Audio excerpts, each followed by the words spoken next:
Oh, that's a ferry boat. It carries people in cars across the river. George loved cars. But cars and boats together? It was the apple pie and ice cream of transportation. Ahoy! Today's our annual model boat show. Big prizes for little boats. George! Over here! What do you think of her, George? Sailors call boats her. I bet a city kid like you never knew that. Yeah. You made that, Bill? Yes, sir. Well, that is pretty impressive, isn't it, George? Oh, thanks. But it's nothing compared to Mr. Quint's model whaling boat. That's it over there. Draw the nets, laddies. Aye, aye, Cap'n.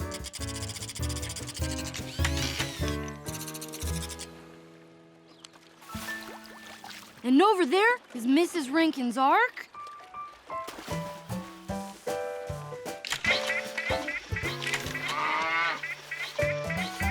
And look at all those over there. It's some pretty tough competition this year. Now, don't underestimate yourself, Bill. That is one fine-looking boat. Good luck. Oh, sure, you can stay with Bill. I'll set you up right here. Okay, I'll be over at the bleachers saving up some seats and sizing up Bill's competition. I'd sure like to win a ribbon, George. To buy this kit, I had to save 9 weeks of money for my paper route. Oh, I almost forgot to do my paper route. Could you do me a big favor and watch my boat while I'm gone?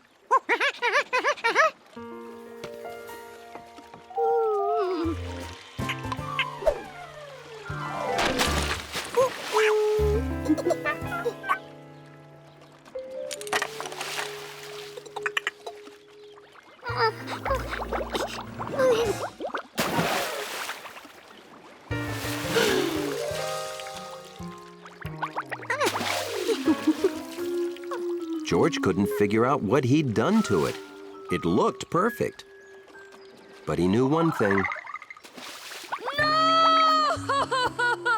Bill couldn't enter the contest with this boat. George had to build him a new one, and fast. Unfortunately, George had no idea how to do that. Okay, a wide boat with steam coming out and a propeller. All done. I'm just gonna drop my bike at home. Would you mind watching my boat for a few more minutes?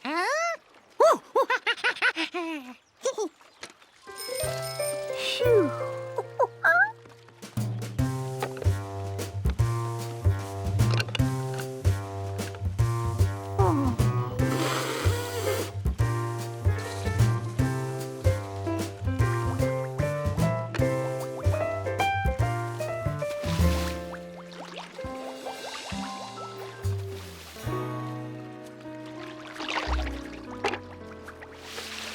Holy cow.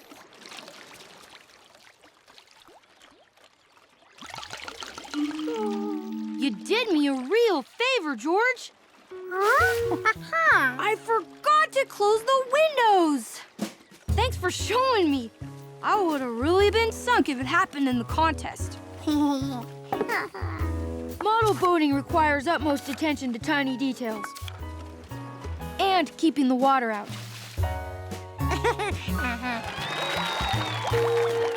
Congratulations, George! I didn't even know you built a boat. I convinced them to enter it. And did you see this? It says best boat by a monkey. That's funny. They must have run out of regular ribbons. I'll take care of this. I'll ask them to make you one that says best boat by a city kid.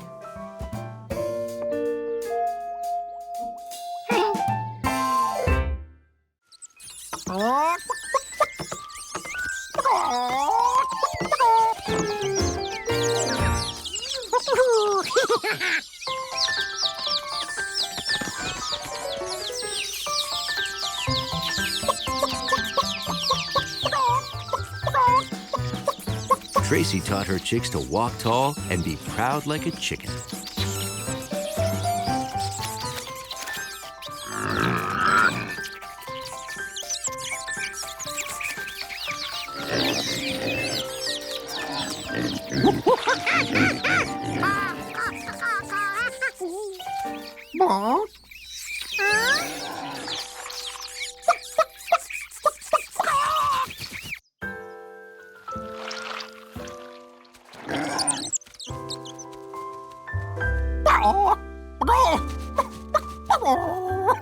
It was time for a bath because, in being proud like a chicken, neatness counts. George? Would you come here, please?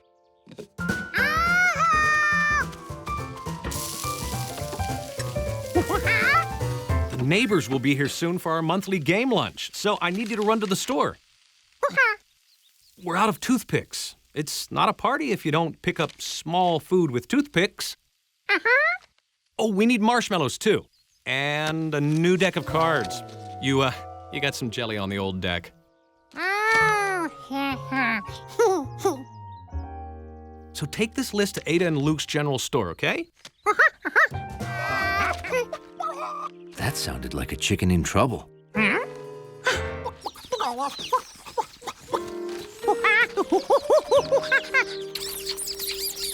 George could see those 6 chicks needed to be rescued. Now all the chicks had to do was walk across.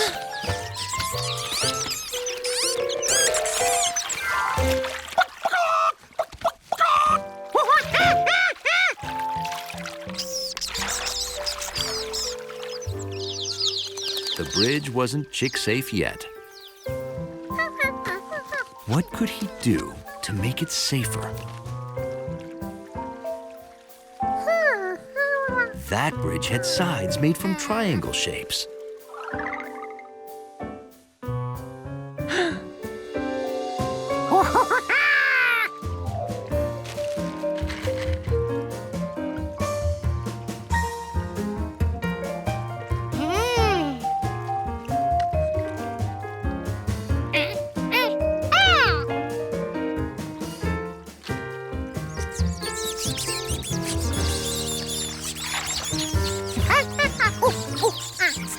George suggested they cross one at a time, in case the bridge wasn't strong enough to hold them all.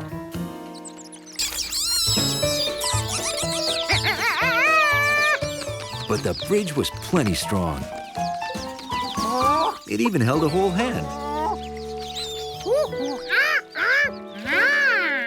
A job well done. George could now rush home with the marshmallows, toothpicks, and cards.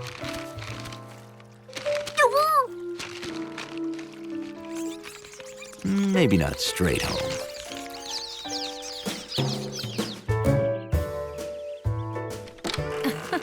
That must be some party if you need more marshmallows, toothpicks, and cards already.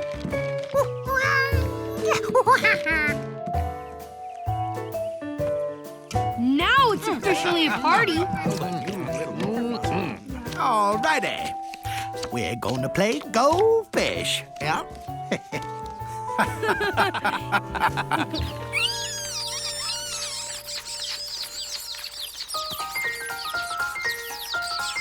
Mama, come see what the chickens built. They are geniuses. We better start looking at colleges. And that's how the Rankins College Fund for Gifted Chickens got its start.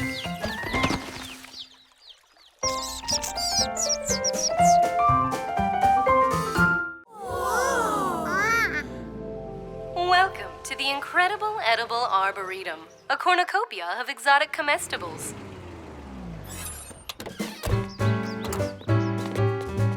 Blueberries! Alicia! Blueberries are my favorite bush-based fruit. Come on, George.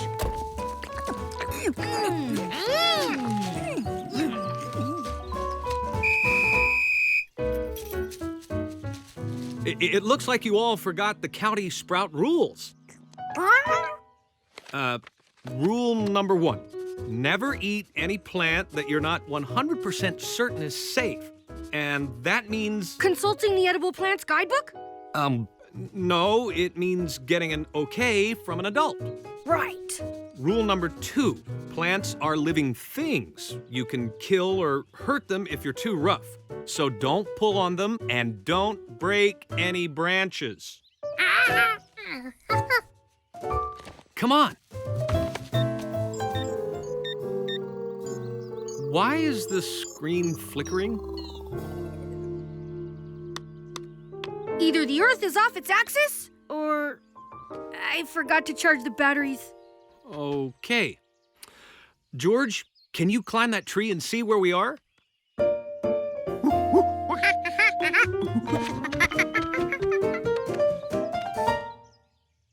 And Bill, where are you going?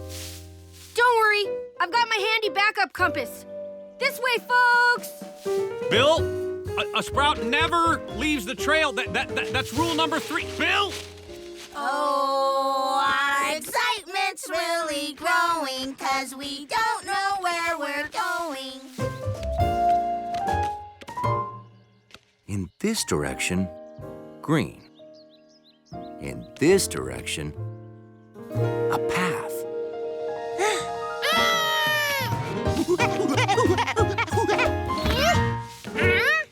George couldn't believe what he was seeing. Someone was trying to break that branch.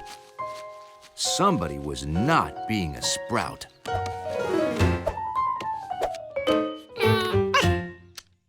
Oh no! This man was wrecking a tree. Whoa! Hey, are you a monkey? Cool. I always wanted a monkey, but my mother said no. George had to do something, and fast. This tree was in trouble.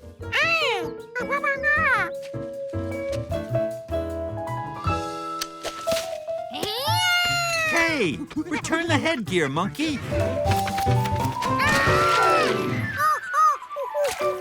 George didn't mean for the hat to get wet.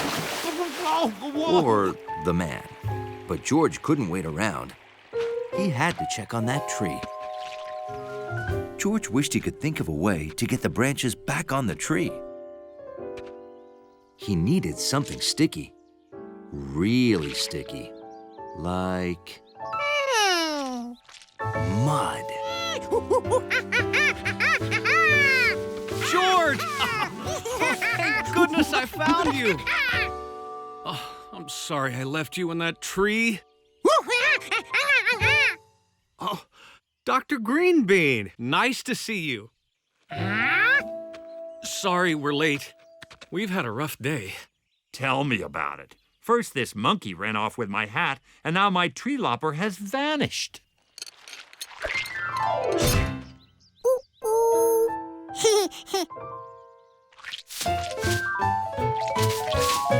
Hey, what's going on? Who put mud on this? George?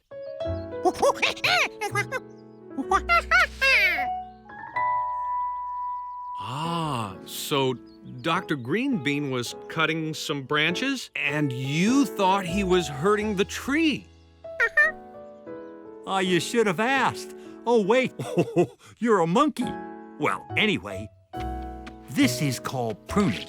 You make a careful cut, and it doesn't hurt the tree at all. Hey, I got it! Mr. Sproutmaster? According to this, you're going the exact wrong... Wait, you're going the right way. Never mind, proceed.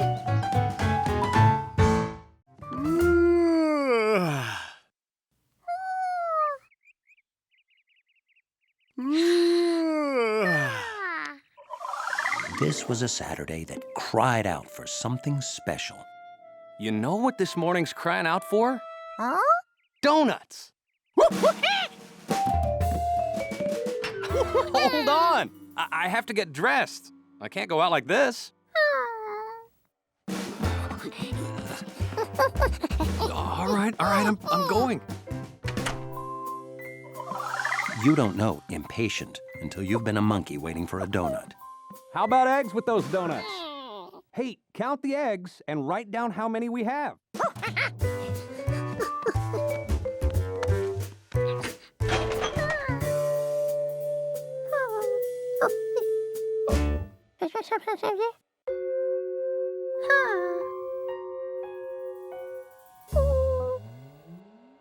Ready.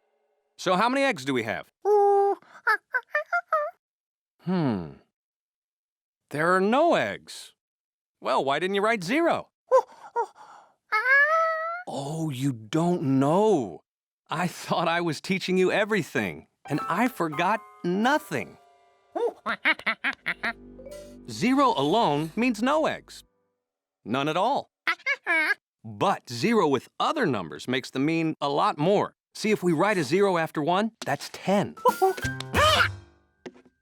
Write another 0, that's 100. That's 1,000. 10,000. Hey, nice zeros, you've got it. Whoa! I'll go in here and buy eggs while you get the donuts, okay? 1 dozen donuts, please. We'll meet back home. And be a good little monkey. George was really hungry, but his order only had a measly 1 on it. Then he remembered what the man with the yellow hat had told him about zeros.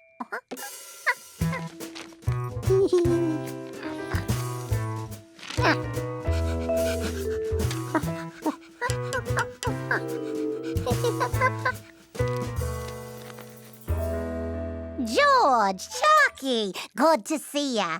Oh, is that an order for your friend with the yellow hat? 100 dozen? Oh, our biggest order ever! Oh, he must be having a giant donut party.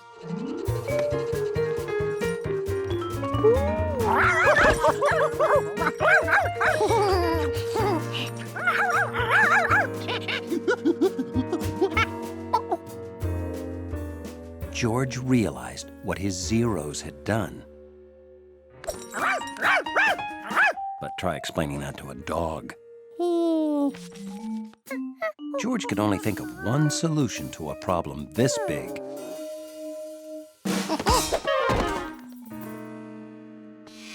George realized he couldn't go home because then those donut people would know where he lived. Woo! We're right behind you!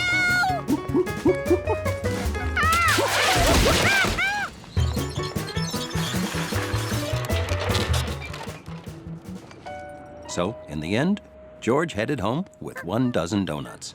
There's no monkey on that dog.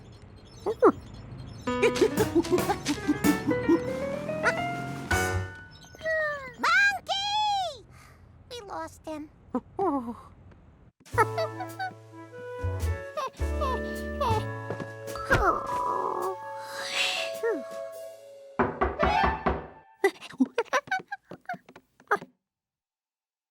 Doorman.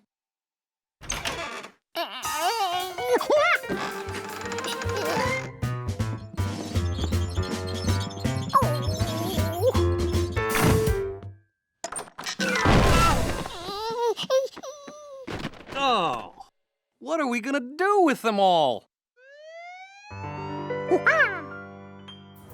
So, in the end, George got 1 dozen donuts, like he was supposed to. And the hard-working firefighters thought everything was perfect. How many left, George?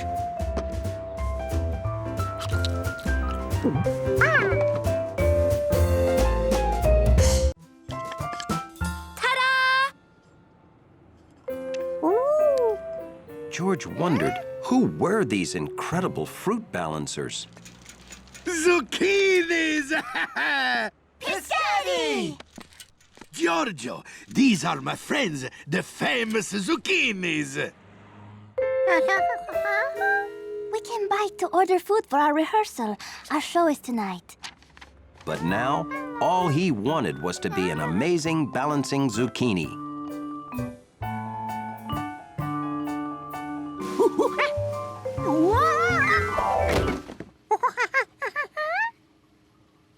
You want to deliver this to the zucchinis for me? Aha. Maybe you like to see them again because you want to be a zucchini, eh?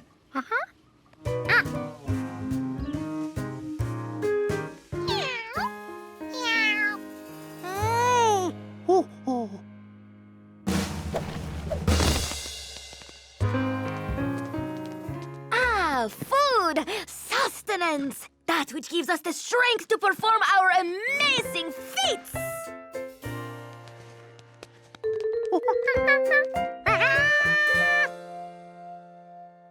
I think he wants to join us.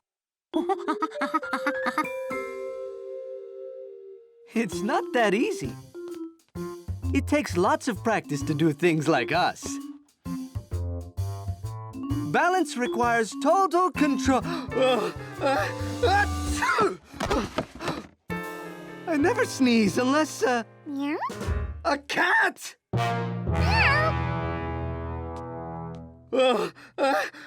Leo's allergic to cat hair, and sneezing is very bad for his balance. It would wreck our show!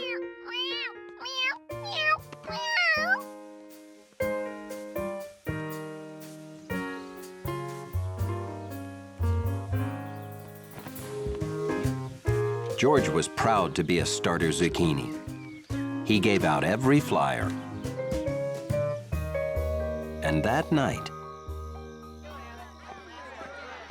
everyone he knew came to the show. Everyone.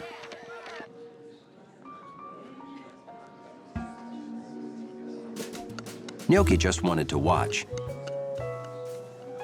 She found a quiet place where she couldn't possibly bother anyone.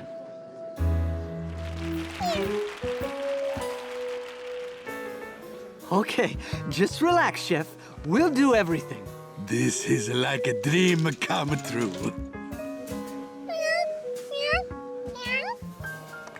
Gnocchi ran to Chef Biscotti whenever she saw him. So why should now be any different? Is that Oh, it's Gnocchi. Leo, don't sneeze. I can't help it. Gnocchi, go with Giorgio.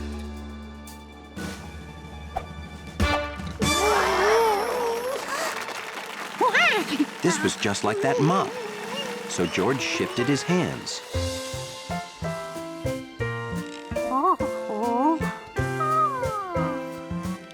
Now I know where George was all day, practicing to be in the show.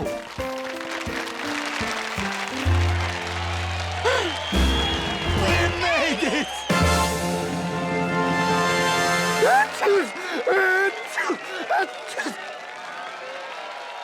After a sneeze break, the show went on and was a great success. And when it was over, Because of their great balance, we voted to make George and Chef Biscotti official zucchinis. Oh! And you're welcome to practice with us anytime. So that was all real? Oh, I'm glad I didn't know. I would have worried. Nothing to worry about. George is a natural.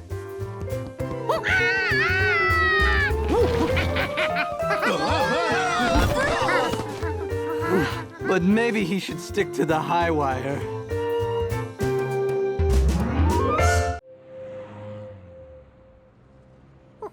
it was a perfect day for sitting on the balcony, drawing birds, eating grapes, and drinking juice.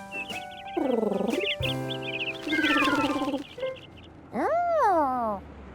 George had seen a lot of birds, but none wearing one of those.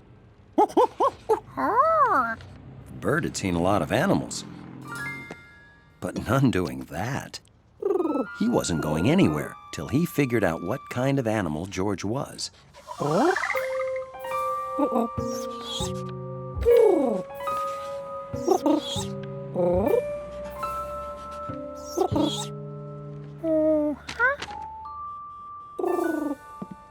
George, be careful out there.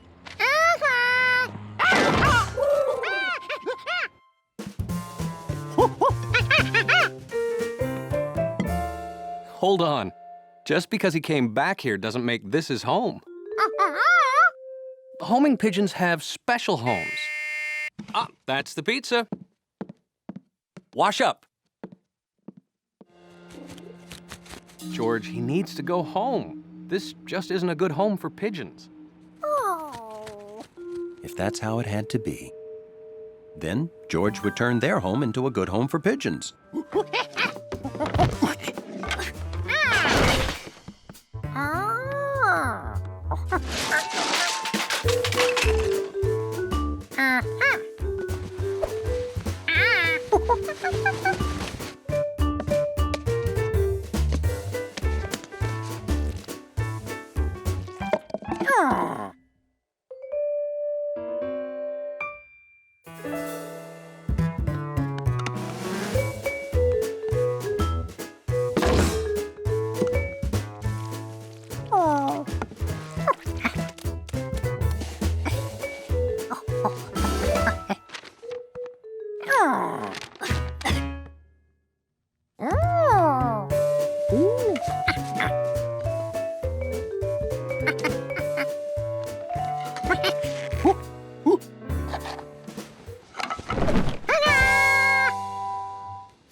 It wasn't perfect. Yet. Compass, good to see you. Yeah, Compass is an almost homing pigeon. He won't admit he has a weak sense of direction. George, the doorman is the pigeon's friend. He came to take him home. To his real home. Everybody, look who's home! See? He's back where he belongs.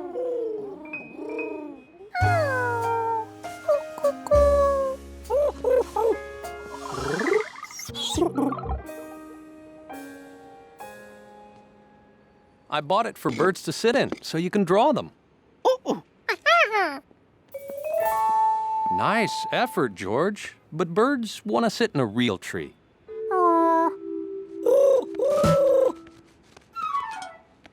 Compass! Look, a real tree for you. Make yourself at home.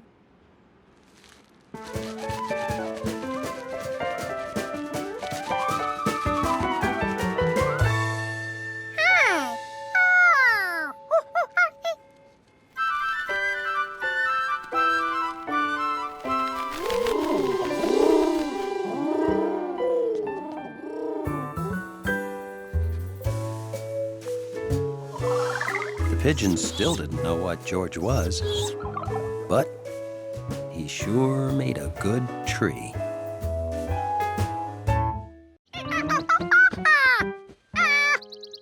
Go! Go! Good morning, George. I'm gonna sleep 5 more minutes, okay?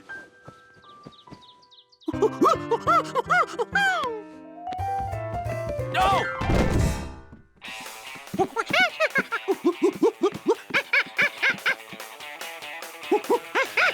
Yes, sorry. This here roller coaster whips and snaps you around hairpin turns at 70 miles per hour. So come on down to Zany Island and ride the Turbo Python 3000. That's Captain's orders. Everyone was excited about riding the Turbo Python 3000. Except the man with the yellow hat. He was afraid of roller coasters and remembered the first and last time he rode a roller coaster. It was so long ago, he was just the boy with the yellow hat.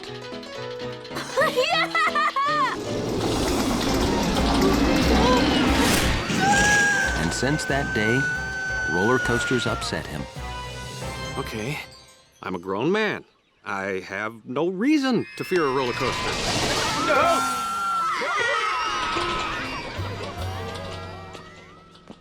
Enjoy the ride, George. Whew. I am thirsty. Excuse me. I'm sorry, but you can't ride the Turbo Python 3000. You have to be as tall as this sign to ride. And, you're not. That's it, honey. Go to sleep. Nothing makes you grow like a good sleep. And I want you to grow up to be big and healthy.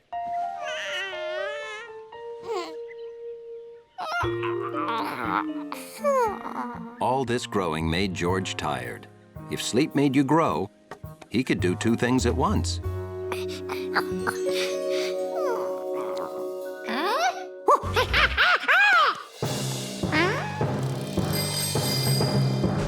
Sleep made George grow a lot, at least in his dream. I'm sorry. You can't ride the Turbo Python 3000. You're too big.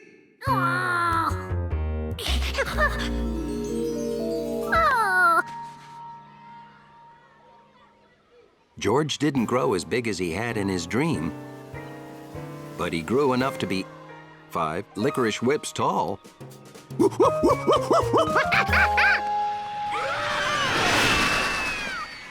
hat! I lost my hat!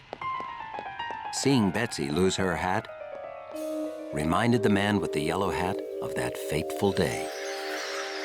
My hat! I lost my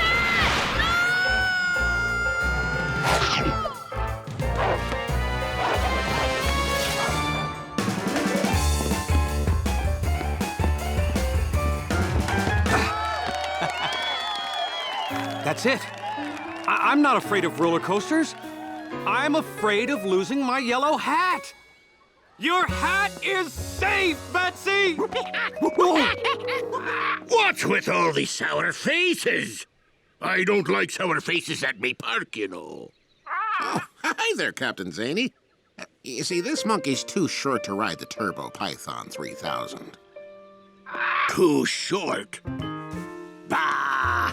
He's not too short. Monkeys don't grow very big. That's why we have the... You must be this tall if you're a monkey side.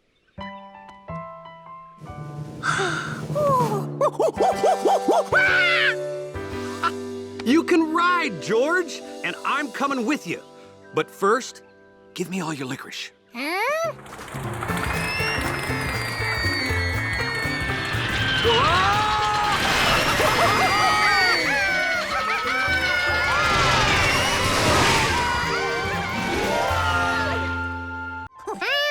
Hi. Boy, I'm glad to be home. Professor Wiseman asked me to bring some rare stamps to Mr. Stamp. Ooh. 1, 2, 3, 4, 5. All there. Whew, they're so rare, I was nervous I might lose one.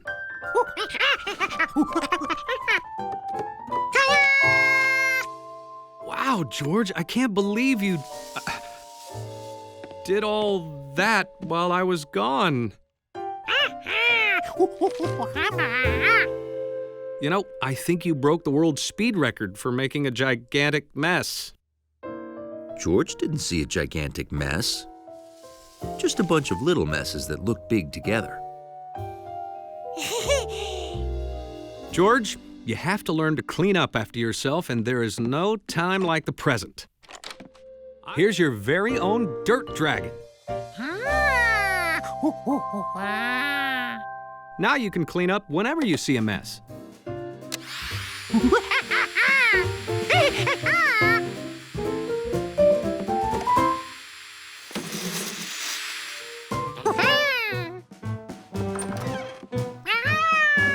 See you later, George. Hi, Mr. Stamp. Those rare postage stamps are right here on my...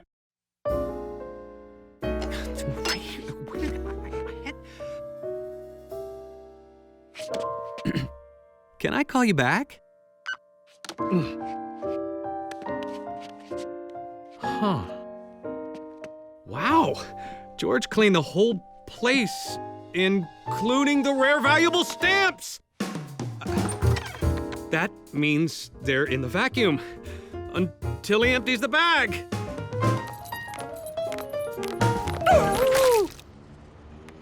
Sharky couldn't carry all those small pieces of biscuit at once.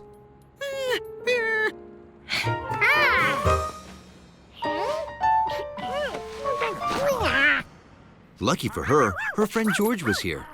Sharky hoped he would guard the pieces for her. Sharky forgot that George didn't speak dog.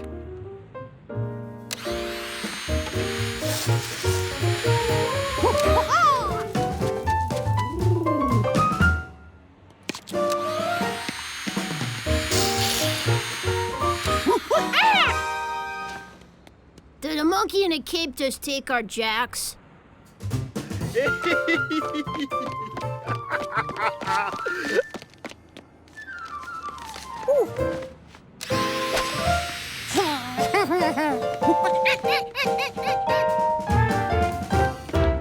A monkey with a vacuum just vacuumed up my winning lottery ticket.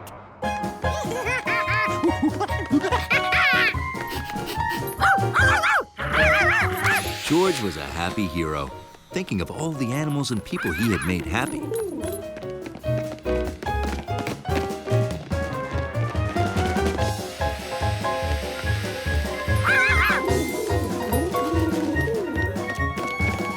George, come back!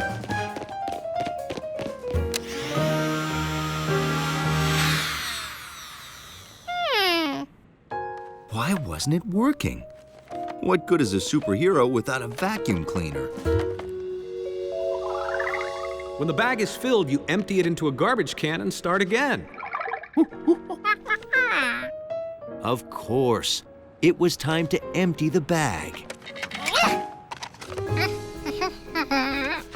And there was the perfect place to get rid of everything that was in it. George! George saw everyone he had helped today running towards him. They must be coming to thank him. George, have you emptied this bag at all today?